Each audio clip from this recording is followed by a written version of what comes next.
What up, hoes? Silent Rob. I just want to get on here and make a video I've been getting a lot of requests for. A lot of people want to know my top 10 games of all time. My list is always changing. Games are always coming and going. You can't really have a concrete list, in my opinion anyways. If you make a concrete list that excludes the newer games from possibly getting on that list, my list has changed over the years fairly frequently, but this is my current list. At number 10 is actually a series of newer games that have just come out that I had to put on the list somewhere. It's actually a tie, so number 10 is a tie between Bionic Commando the remake and Bionic Commando the new 3D game. These games are just fucking awesome. I kept reading the reviews, and I played Bionic Commando Rearmed, and everybody pretty much loved that game, and so everybody couldn't wait for the new game to come out, Bionic Commando, the 3D one. And it came out, and it started getting these bad reviews, and I'm like, why the fuck is this game getting these bad reviews? And I knew to myself that I was going to like this game. And sure enough, I played it, and it's amazing, and it doesn't warrant the bad reviews whatsoever. I've read like reviews of a 6 on this game and shit. This game is awesome. Okay, they've pretty much nailed the NES game perfectly. If you're going to make the NES game into a 3D action platforming game, this is how you do it. I don't really understand what people were expecting out of this game. It pretty much covers all the bases. People were whining and crying that it wasn't an open-ended game. Okay, like you people don't get enough open-ended games every 5 fucking minutes. Okay, I think 5 open-ended games just released while I was making this video. Okay, so if you want to play one, go play one of those.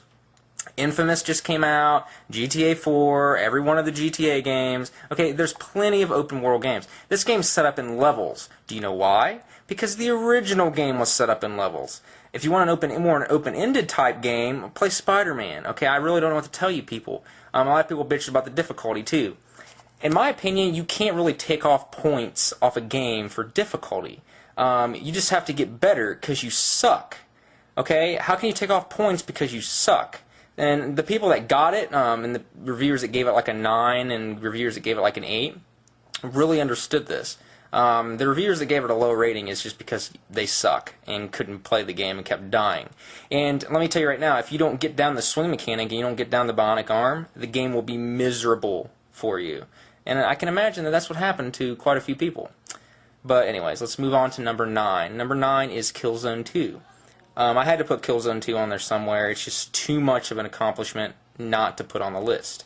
It's just too amazing. I beat this game more times than I could possibly count, and I can't wait till the next one. So yeah, Killzone 2, I mean, it pretty much explains itself. The next game is Call of Duty 4, which I had to put on the list somewhere too. Call of Duty 4 and Killzone 2 are 2 games that have really blown my mind this generation. In my eyes, pretty much sum up this generation. Like, if 2 games had to be picked to sum up, like, next-gen gaming, it would be Killzone 2 and Call of Duty 4 for me. Call of Duty 4 was just amazing all around. Only game that I liked the multiplayer equally as much as the single player, and that says a lot because fucking Call of Duty 4 single player makes me want to fucking come. Okay? It's fucking awesome. And for a multiplayer to meet and exceed that is pretty fucking awesome. So, mad props to Call of Duty 4. You notice World at War's not on there.